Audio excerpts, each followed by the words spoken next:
चलिए जानते हैं भारत की हर जिला हर क्षेत्र की फटाफट बड़ी खबरों को केवल 5 मिनट में। तो वीडियो को लाइक करके चैनल को सब्सक्राइब जरूर कर दें। नीतीश कुमार ने इतिहास रचा है। उन्होंने 10वीं बार मुख्यमंत्री पद की शपथ ली है और नई सरकार में 26 मंत्रियों को जगह मिली है। जमा खान बिहार की नई सरकार में इकलौते मुस्लिम मंत्री बने हैं। उन्होंने पटना के गांधी मैदान में शपथ ली है। महुआ विधानसभा सीट से तेज प्रताप यादव को हराने वाले एलजेपीआर के संजय सिंह मंत्री बन गए हैं। राज्यपाल ने उन्हें शपथ दिलाई है। नेपाल में फिर जनरेशन जी और यूएमएल कैडर के बीच जोरदार झड़प हुई है। पुलिस पर भी हमला हुआ है और प्रशासन ने कर्फ्यू लगा दिया है। एसआईआर पर कांग्रेस ने फिर हमला बोला है। मल्लिकार्जुन खड़गे ने कहा है कि आयोग साबित करे कि वह भाजपा की छाया में काम नहीं कर रहा है। बिहार में हार के बाद कांग्रेस ने बड़ा ऐलान किया है कि एसआईआर के खिलाफ दिल्ली के रामलीला मैदान में महारैली करेगी। चुनावी हार के बाद नीतीश कुमार के शपथ पर तेजस्वी यादव का पहला बयान आया है। उन्होंने कहा है कि नई सरकार वादे पूरे करे। हिमंत बिस्वा शर्मा ने विवादित बयान दिया है कि एसआईआर बंगाल में शुरू हो चुका है। उन्होंने कहा कि घुसपैठियों को जाना होगा और जो बांग्लादेशी हैं उन्हें भारत में नहीं रहना चाहिए। नीतीश कुमार के मुख्यमंत्री बनने पर अखिलेश यादव ने प्रतिक्रिया दी है और 5 साल के कार्यकाल के लिए शुभकामनाएं दी हैं।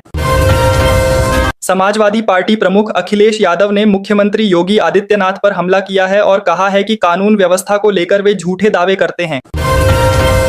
मंत्री मयंकेश्वर शरण ने कहा है कि राहुल गांधी का साथ जल्द छोड़ दें अखिलेश यादव, क्योंकि राहुल भारत की राजनीति के लायक नहीं है।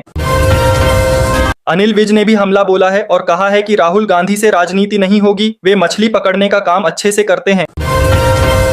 गोरखपुर में रवि किशन ने कांग्रेस पर हमला करते हुए कहा है कि राहुल गांधी भाजपा के सबसे बड़े प्रचारक हैं। राहुल गांधी के खिलाफ सेना पर कथित टिप्पणी के मामले में कार्यवाही पर सुप्रीम कोर्ट की रोक 4 दिसंबर तक बढ़ा दी गई है। अयोध्या स्थित राम मंदिर के शिखर पर प्रधानमंत्री नरेंद्र मोदी 25 नवंबर को ध्वज फहराएंगे। डोनाल्ड ट्रंप ने कहा है कि 350% टैरिफ की धमकी के बाद प्रधानमंत्री मोदी का फोन आया था और पीएम ने कहा कि हम जंग खत्म करते हैं। गुजरात में एसआईआर का काम शुरू हो गया है और प्रधानमंत्री मोदी तथा अमित शाह के घर फॉर्म भेजे गए हैं। प्रधानमंत्री मोदी 21 से 23 नवंबर तक साउथ अफ्रीका दौरे पर रहेंगे और G20 लीडर्स समिट में शामिल होंगे। प्रियंका गांधी के पति रॉबर्ट वाड्रा की मुश्किलें बढ़ सकती हैं। ईडी ने हथियार कारोबारी से जुड़े केस में चार्जशीट दायर की है। आम आदमी पार्टी की पदयात्रा के 9वें दिन प्रतापगढ़ में संजय सिंह ने बेरोजगारी का मुद्दा उठाया है और योगी सरकार को घेरा है। हालात काफी बिगड़ गए हैं, इसलिए ममता बनर्जी ने ज्ञानेश कुमार को लेटर लिखकर एसआईआर रोकने की मांग की है। ममता बनर्जी के पत्र के बाद भाजपा ने पलटवार करते हुए कहा है कि टीएमसी घबरा गई है और एसआईआर खतरनाक स्टेज में है। अवामी लीग ने दावा किया है कि बांग्लादेश में 14 महीनों में 4177 लोगों की हत्या हुई है और नदी नालों तथा सड़कों पर लगातार लाशें मिल रही हैं। टमाटर और प्याज की बढ़ती कीमतों से राहत देने के लिए केंद्र सरकार ने एनसीसीएफ के माध्यम से दिल्ली एनसीआर में टमाटर 55 रुपये और प्याज 15 रुपये प्रति किलो बेचने का फैसला किया है।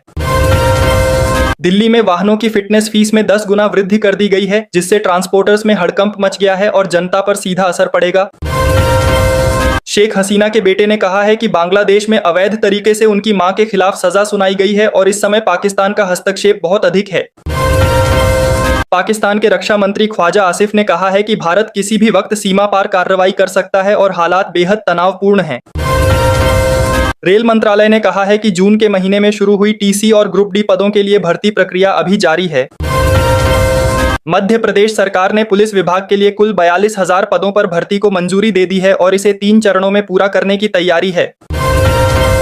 भारत मौसम विज्ञान विभाग का कहना है कि आंध्र प्रदेश के तटीय हिस्सों के पास दक्षिण पूर्व बंगाल की खाड़ी में 22 नवंबर के आसपास कम दबाव बन सकता है, जो आगे चलकर 24 नवंबर तक अवदाब में बदल सकता है और इससे तटीय क्षेत्रों में तेज हवाएं और ऊंची लहरें उठने की आशंका है। योगी आदित्यनाथ ने कहा है कि बिहार डबल रफ्तार से बढ़ेगा। वहीं डिप्टी सीएम केशव प्रसाद मौर्य ने कहा है कि फर्जी वोटिंग से सत्ता की मलाई खाने वाले दल अब जमीन पर आ गए हैं। नीतीश कुमार के शपथ ग्रहण समारोह में मुख्यमंत्री योगी आदित्यनाथ शामिल हुए और एनडीए की सरकार बनी है। शपथ ग्रहण के बाद आरजेडी ने हमला बोला है और कहा है कि तेजस्वी गमछा लहराएं तो रंगदार और मोदी लहराएं तो यादगार कहा जाता है। ईस्ट बंगाल ने प्रधानमंत्री नरेंद्र मोदी से मदद मांगी है। क्लब ने कहा है कि भारतीय फुटबॉल संकट में है। प्रतापगढ़ में रोजगार दो, सामाजिक न्याय दो पदयात्रा में संजय सिंह ने कहा है कि नफरत बांटने वाली सरकार नहीं चलने देंगे। संजय सिंह की रोजगार दो, सामाजिक न्याय दो पदयात्रा प्रतापगढ़ पहुंची है और उन्होंने कहा है कि दलितों और पिछड़ों पर अत्याचार बढ़ रहे हैं। ममता बनर्जी ने चुनाव आयोग को एसआईआर रोकने के लिए पत्र लिखा है और भाजपा ने कहा है कि मुख्यमंत्री को हार का डर सता रहा है। कांग्रेस 14 दिसंबर को दिल्ली के रामलीला मैदान में एसआईआर के खिलाफ रैली करेगी। अमित शाह का बड़ा बयान, कहा है कि देश में एक एक घुसपैठिए को चुन चुनकर बाहर निकाला जाएगा और लोकतंत्र को बचाने का अभियान अब और तेज किया जाएगा। संजौली में हिंदू संगठनों का आमरण अनशन प्रशासन के लिखित आश्वासन के बाद खत्म हुआ। संगठन ने चेतावनी दी कि मांगें पूरी नहीं हुई तो आंदोलन फिर शुरू होगा। एसआईआर प्रक्रिया के बीच चुनाव आयोग ने विधानसभा चुनाव की तैयारी शुरू कर दी। अब ईवीएम पर हर प्रत्याशी की तस्वीर भी दिखाई जाएगी, जिससे मतदाता आसानी से पहचान पाए। दिल्ली दुनिया का सबसे प्रदूषित शहर बन गया। एयर क्वालिटी इंडेक्स 546 तक पहुंचा। सभी स्कूलों में स्पोर्ट इवेंट्स पर रोक लगी और लोगों से घर में रहने की अपील की गई। पाकिस्तान के प्रधानमंत्री शहबाज शरीफ ने अफगानिस्तान को खुली चेतावनी दी कि अगर तालिबान ने आतंकियों पर कार्रवाई नहीं की तो पाकिस्तान पलट देगा तालिबान का तख्ता। पश्चिम बंगाल में एसआईआर की समीक्षा को लेकर टीएमसी ने बड़ी बैठक बुलाई। मुख्यमंत्री ने चुनाव आयोग को फिर पत्र लिखा और भाजपा ने इसे नाटक बताया। कर्नाटक में मुख्यमंत्री पद को लेकर फिर सियासी हलचल तेज। भाजपा का दावा कि सिद्धारमैया और डीके शिवकुमार के टकराव के बीच मल्लिकार्जुन खड़गे भी मैदान में। बांग्लादेश में 5.7 तीव्रता का भूकंप, 6 लोगों की मौत और 200 लोग घायल। 10 मंजिला इमारत झुकी, झटके कोलकाता तक महसूस हुए।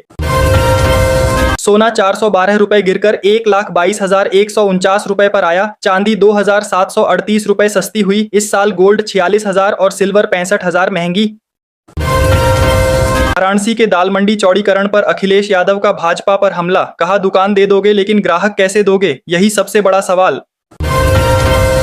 राहुल गांधी ने कहा है कि राजस्थान का मॉडल अब दूसरे राज्यों में भी लागू होगा और कांग्रेस संगठन पहले से बहुत ज्यादा मजबूत हुआ है, जिससे आगामी चुनावों में पार्टी को बढ़त मिलने की उम्मीद है।